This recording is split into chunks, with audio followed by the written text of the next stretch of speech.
Hello viewers, আমি হংকু আইছি শ্রীমঙ্গলের বিখ্যাত রাবার বাগানে।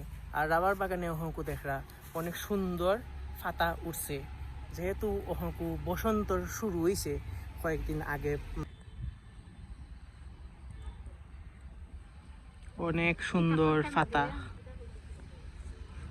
কেন আইয়া দেখলাম অনেক সুন্দর একটা আর্থিং এর তার ফালাই আমার পিছনে ওখানের মধ্যে এখানে আমাদের তারর জুলাইল আছে। কেউ যদি কারেন্টে লাগিয়ে মরতা চাইন তাহলে অবশ্যই এখানে আইবা। এখানে আইলে এই দুইটা ডগরে সবসময় দেখতে পাইবা। সো আমি একটা নাম দিছি হইল সাদা আর একটা নাম দিছি হইল কালু মামা।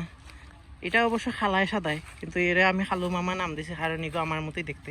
আমি জানা খালায় সাদায়। সো